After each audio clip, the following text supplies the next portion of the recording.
목요일입니다. 촌철살인의 맹쾌한 한마디부터 속 터지는 막말까지 한 주간의 말말말로 정치권 이슈를 정리하는 각설하고 시간입니다.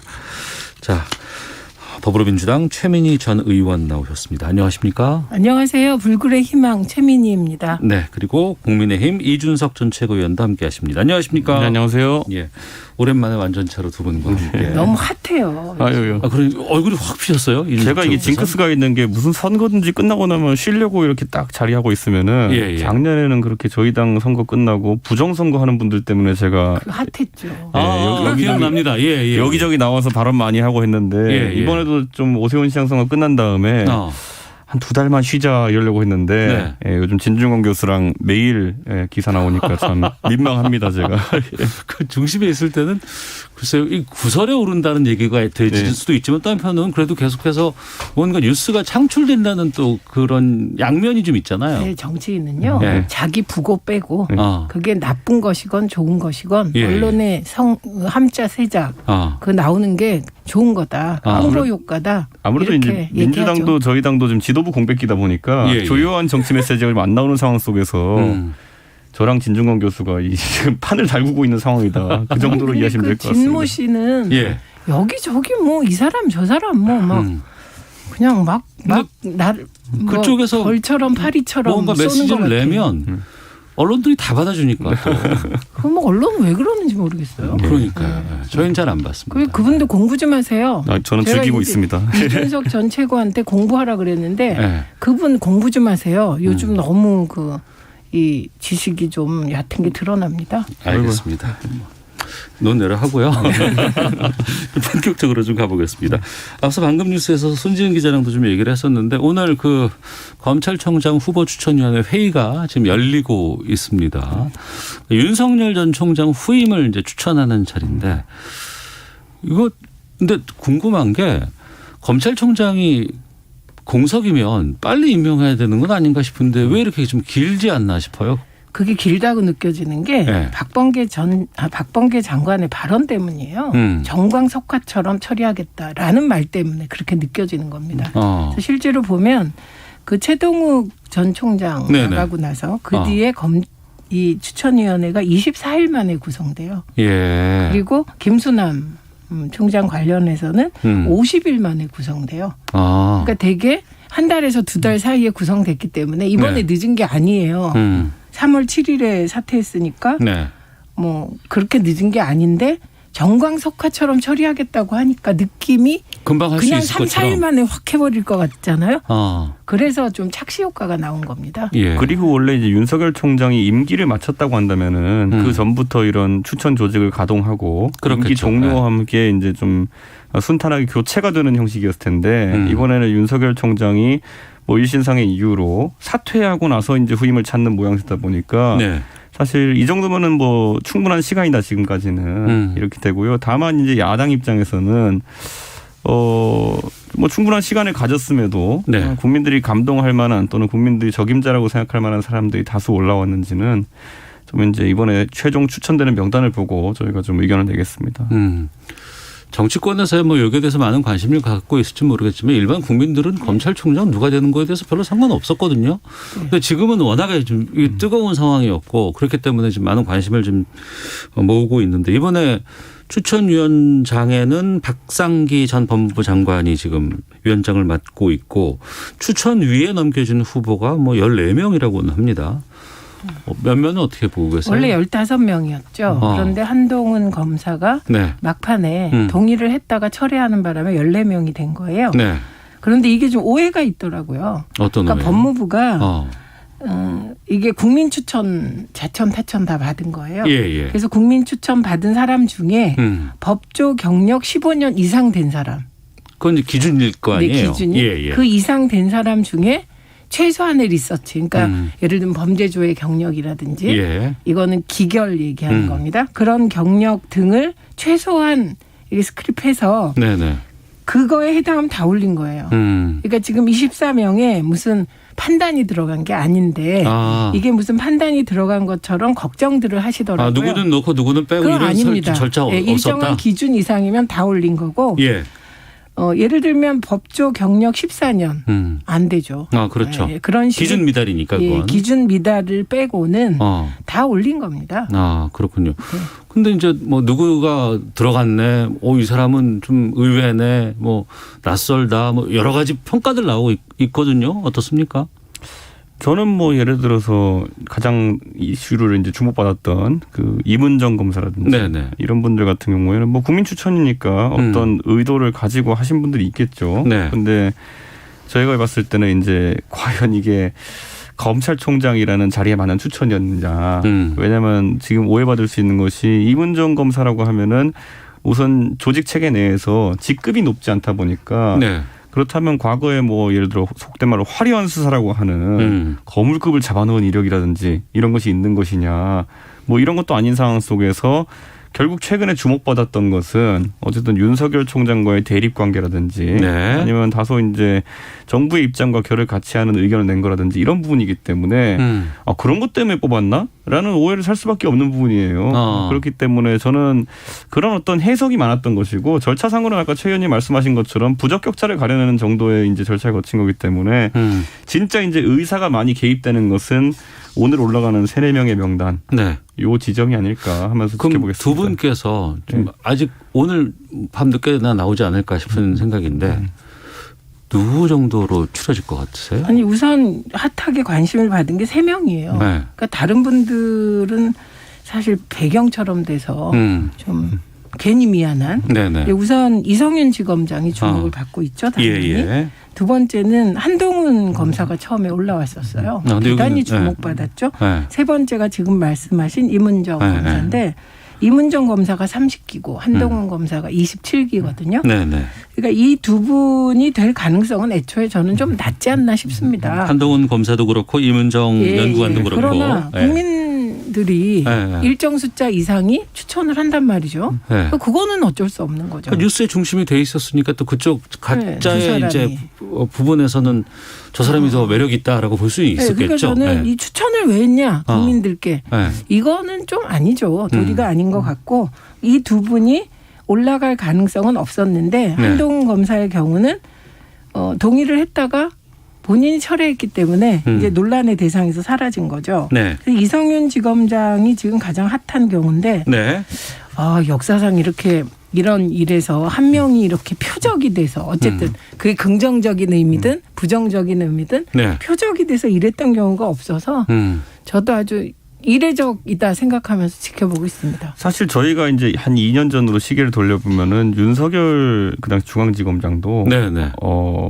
중앙지검장 발탁 자체가 또 이례적이었기 때문에 그때도 이례적이라 그랬었어요. 그렇죠. 정말 그렇죠. 총장 맞습니다. 가는 것도 그 당시엔 저희가 야당의 입장에서 친정권적 인사로서 윤석열의 이미지를 부각하면서 상당히 저희가 처음부터 저격을 했었죠. 네네. 지금 와서는 2년 만에 격세지감이라고 저희 야권의 대선 후보로 결혼되는 그런 상황인데 예. 저는 이성윤 지검장에 대한 판단도 지금은 저희가 우선 지금까지 행보가 있기 때문에 친정권적이라고 판단하고 네. 검찰의 어쨌든 중립성과 독립성을 위해서는 우려가 가기 때문에 지적을 하는 것이거든요. 근데 저희가 윤석열 총장을 겪고 나니까 이게 또 이성윤 지검장이 나중에 또 다른 행보를 볼 수도 있는 거 아닌가 이런 생각도 하긴 합니다.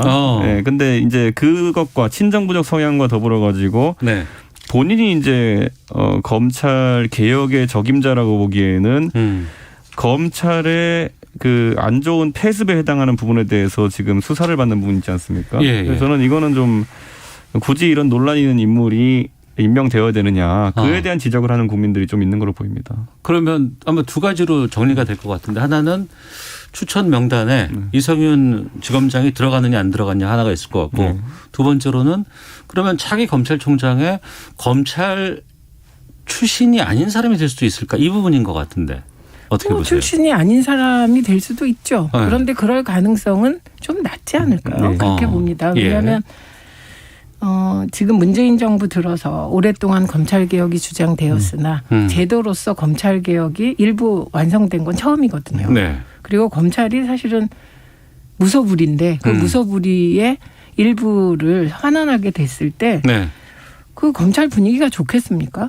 이런 상황에서 비검찰 쪽을 비검사를 검찰총장으로 했을 때와 검찰 출신인데 그나마 검찰 개혁의 필요성을 인정하는 사람을 했을 때 분위기가 다르겠죠. 네. 그래서 아주 뛰어나거나 뭐 아주 친화력이 강하거나 그런 경우 그리고 검찰 내에 비검사 출신인데 신뢰받아요. 이런 분이 아니면 지금으로서는 좀 어려워 보입니다. 네. 근데 뭐 인사는 뭐 대통령 고유 권한이고 인사위원회 한 분 한 분의 뜻이라 뭐 그건 우리가 뭐라고 할 수 없는 상황이라고 생각합니다. 이성윤 지검장은요? 이성윤 지검장의 경우는 저는 좀 이게 한 발 떨어져서 보면 이성윤 지검장이 아니면 안 된다고 주장하는 국민들이 계시더라고요. 이성윤 지검장은 죽어도 안 된다는 검찰과 예. 야당과 특히 언론이 있더라고요. 예. 이게 양쪽 다 이상하죠. 저는.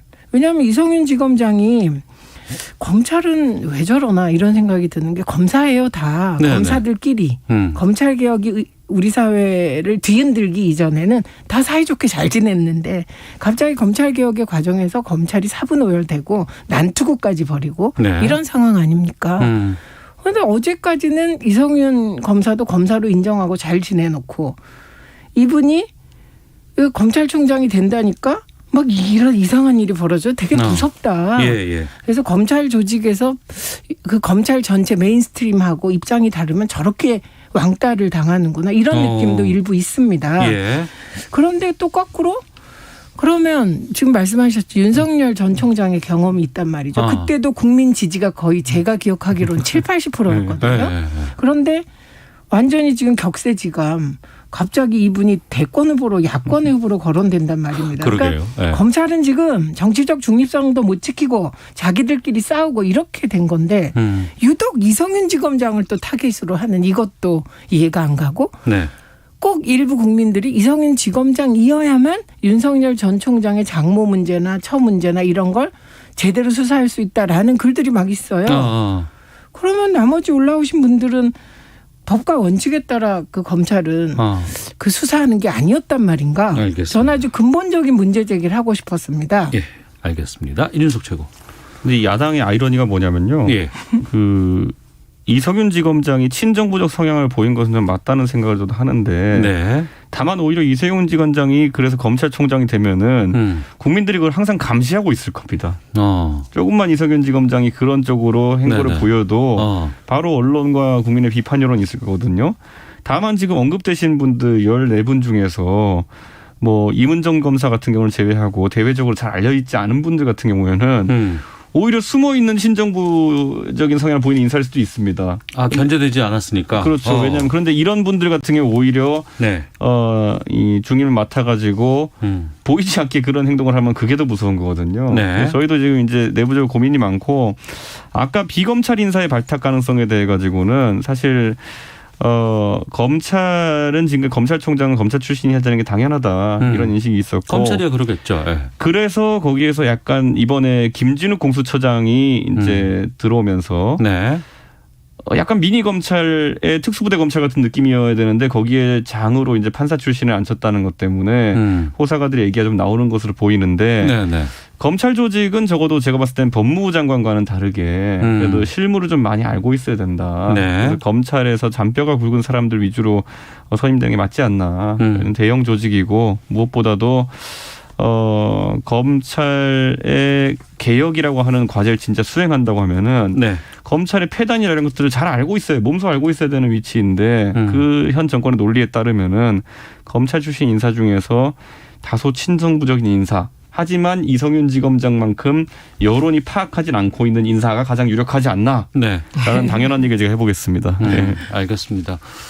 뭐 밤을 새워서라도 결론을 낸다고는 하니까 그것도 밤까지 새겠어요. 뭐 금방 나올 수도 있을 것 같기도 하고 좀 기다려보도록 하겠습니다. 오후에 어떤 분을 3분을 추천을 하게 되고 그중에 3분 추천된 3명 가운데 1명을 박범계 장관이 대통령에게 이제 인사를 올리는 거죠? 네. 그렇게 됩니다. 그런데 저는 하여간 이상한 게 이성윤 지검장의 경우 김학의 불법 출금이라는 네. 갑자기 갑툭튀 수사와 연루됐는데 그 수사가 이상한 게 윤대진 검사가요. 네.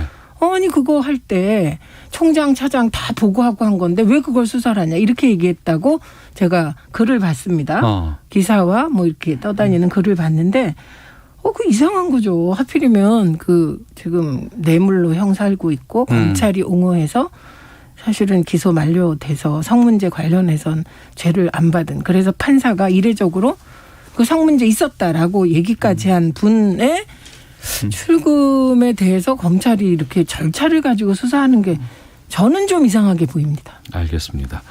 그리고 지금 오늘 원래 그 법사위 열어서 새 법사위원장 선출하기로 했었는데 지금 국회 상황이 확진 뭐 이런 여파 때문에 잠시 좀 멈춰져 있는 상황인데 이건 이준석 최고께 좀 말을 여쭤봐야 될 것 같은데 지금 삼선에 민주당 박광원 의원을 내정했다는 보도들 계속 나오고 있거든요. 어떻게 보세요? 저는 뭐 박광원 의원이 어쨌든 가지는 의미는 정청래 의원이 아니다. 라는 것에 주목하는 사람들이 많은 것 같은데 이게 뭐 제가 개인적으로 정청래 의원님께 뭐 불명예를 안기고자 하는 것보다는 결국 이런 그 관심을 받았던 거죠. 네. 그 정청래 의원이 다 만약에 법사위원장의 역할을 맡게 되면은 지금 보궐선거에서 드러난 민심과는 다르게 매우 강하게 이제 입법 드라이브를 걸지 않을까라는 우려가 있었던 것이고. 근데 뭐 저희 당 내부의 평가는 박광원 의원님이라고 그러면은 약간 그런 성향이 덜하냐. 뭐 그런 것도 아닙니다. 아, 그래요? 네, 그렇기 때문에 이것도 마찬가지로 정청래 의원님이 아까 그 저희가 이성윤 지검장 얘기한 것처럼 그렇게 강하게 일을 추진할 것의 대명사처럼 약간 돼 있었기 때문에 좀 유탄을 맞고 이번에 좀 빠지게 된 것이 아닌가 생각하고 오히려 대중적으로 뭐 물론 언론인 출신으로 인지도가 있으시지만은 박광원 의원이 더 그러면은 뭐 윤호중 원내대표와 힘을 합쳐가지고 유하게 갈 것이다 이런 기대가 있는 건 아닙니다. 네. 이게 그러니까 원래 정치란 게 그런 거예요. 두 사람이 막 그 경쟁을 하면 제3 인물이 되는 거거든요. 그리고 야당이 견제하는 인물은 중요한 자리를 잘 못 맡아요. 그래서 정치권 그 국회는 현역과 현역 아닌 것으로 나누어진다. 이게 대원칙이에요. 국회의원인 것과 아닌 것이다. 국회의원은 나무에서 국회의원 아니면 원숭이만도 못하다. 뭐 이런 거고요. 하나가. 두 번째가 중립을 지켜라예요. 어디에도 편들지 마라. 그래서 뿌옇게 보여야 어느 자리든지 최종 발탁된다. 이런 건데 그 박광원 의원은 처세를 잘하시고 되게 대인관계가 원만하시고 이낙연 대표의 최측근이죠. 사무총장이니까. 그러니까 이분이 사실은 민주당의 메인스트림이죠. 지금. 그러니까 되게 이게 여론이라는 게 착정돼 있어요. 정청래 의원은 오히려 외인부대고요. 그렇죠. 박광원 의원이 핵심 중에 핵심입니다. 친문도.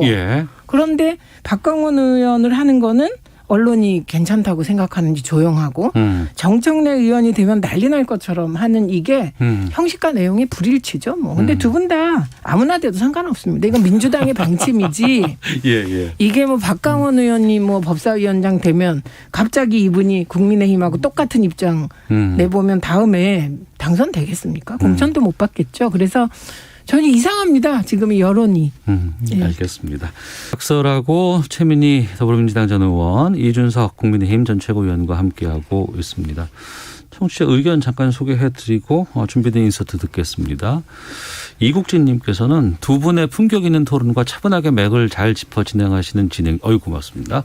청취하는 재미가 있는 목요일 오후입니다. 전유성님, 최 의원님 오늘 컨디션도 좋아 보이고 멋져 보입니다. 지난주 쉬시면서 보약이라도 드셨나요? 라고 주셨고 0388님, 젊은 층의 코드를 잘 읽어내고 있는 이준석 최고, 당대표 출마 안 하시나요? 라고 물음표 보내주셨습니다. 답 좀 주시죠. 뭐 저는 항상 모든 역할을 준비가 되어 있습니다. 라는 정치적인 수사로 대체하겠습니다. 알겠습니다. 준비된 인서트 듣고 오겠습니다. 다른 나라들이 개발 또 접종하고 있는 백신을 우리 경기도라도 독자적으로 좀 도입해서 접종할 수 있을지를 지금 실무적인 검토를 하고 있고 추가의 백신을 확보하도록 노력해 보겠다는 말씀을 드립니다. 백신의 구매와 관련해가지고는 전체적으로 식약처나 질병청이나 보건복지부가 중심이 되어서 하는 일이다. 그래서 중앙정부가 할 일이 있고 지자체가 할 일이 따로 있다. 방역과 관련해서.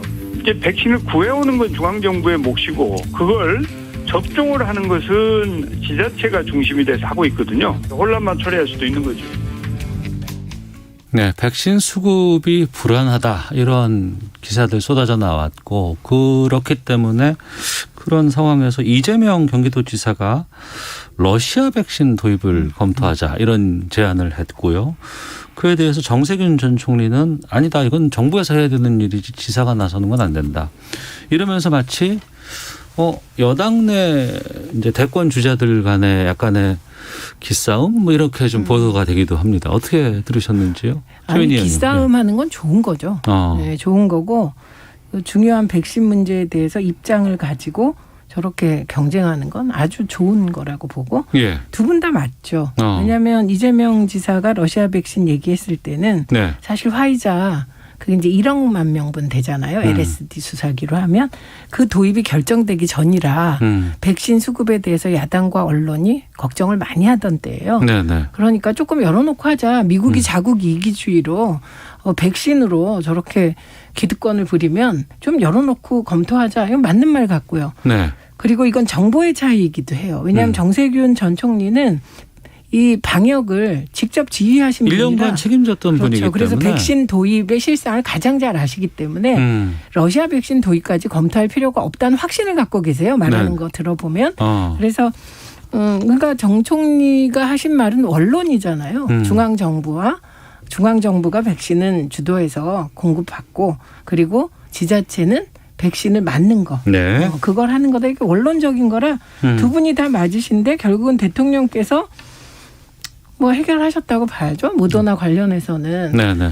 그 우리나라에서 생산한 거는 우리나라가 우선 공급받겠다라든가 예. 그다음에 파이자 관련한 그 서브 대표가 한국이 백신 허브가 되면 좋겠다 이런 것이 결국 대통령께서 해결하셔서 두 분 다 충정으로 그렇게 봅니다. 네, 이준석 최고께서는요. 방역에 있어서 중앙정부가 이제 역할을 해야 되는 건 맞고요. 다만 지자체는 당연히 거기서 실무에서 발생하는 여러 문제들을 정부에 전달하고 하는 역할을 해야 됩니다. 실제로 예전에 이제 그 메르스 때도 생각해 보시면은 중앙 그 방역본부에서 상당한 이제 메시지를 냈지만은 그때 박원순 시장도 나와서 계속 브리핑 하셨어요. 그러면서 개인 의견 기억납니다. 내셨고, 예, 예, 정부가 잘못하는 게 있으면 지적을 하셨고 뭐 그런 게 상호 보완적 관계일 텐데 지금 당장 이제 정부의 방역 지침이 이제 다소 국민들 호응을 못 받는 지점에 있어가지고는 저희 야당에서는 오세훈 시장이 나가가지고 이야기를 하고 국무회의에서도 의견을 내고 그리고 또 이재명 지사는 여당에서 또 이제 백신 수급에 대해서 의견을 내고 네. 이런 것들은 지금까지는 나쁘지 않은 모습이다 이렇게 보고 실제로 오세훈 시장의 그런 신속 진단 키트에 대한 얘기도 정부에서 일부 이제 의견 수정을 통해서 전향적으로 검토를 하고 있는 모습 이런 것들은 뭐 서로 돕는 관계라고 아직까지는 봅니다. 다만 이제 정세균 총리와 이재명 지사가 서로 이제 의견 충돌이 있는 것처럼 보였던 것.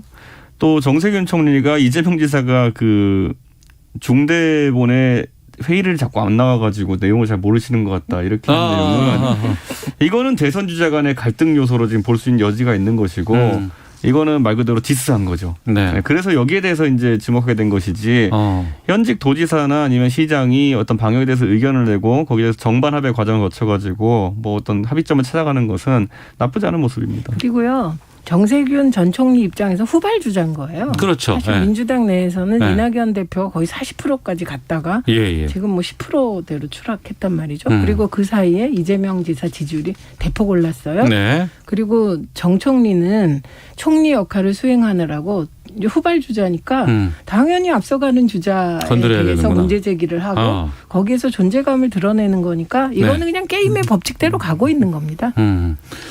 지금 야권 내 지금 뭐 움직임들은 어떻게 되고 있어요? 이 대권 관련해서는? 대권 관련해서 뭐 어차피 윤석열 총장이라는 외부 변수가 있기 때문에 그런데 이 변수가 또 이제 익숙합니다. 저희가 서울시장 때도 보면은 밖에 한 분 있었고요. 안철수 대표. 그리고 안에도 이제 쟁쟁한 후보들이 나와서 경쟁을 하고 이 여러 단계로 하면요. 이제 선거를 치르는 사람은 피가 말리고 진짜 황당합니다. 제가 이제 오세훈 시장 캠프에 있으면서 나경원 후보랑 한번 선거를 치르고 그다음에 또 안철수 후보랑 한번 치르고 박영선 후보랑 한번 치르고 네네. 세 번의 선거를 치른 느낌이기 때문에 아, 그러네요. 지치긴 하지만 또 캠프에서 체감할 수 있었던 거는 네. 단계를 겪을 때마다 국민들의 관심도가 높아지고 힘이 느껴지니까. 그렇죠. 또 예. 긴장감이 높게 계속 캠페인이 유지되다 보니까 우리 후보도 갈수록 자기 공약이나 이런 것들을 첨예화하고 이런 것들이 나쁘진 않았는데 그러다 보니까 이제 저희 대권 경쟁이라는 것도 네. 이제 저희 원내대표와 전당대회 끝나고 나면은 우선 저희 내부의 경쟁.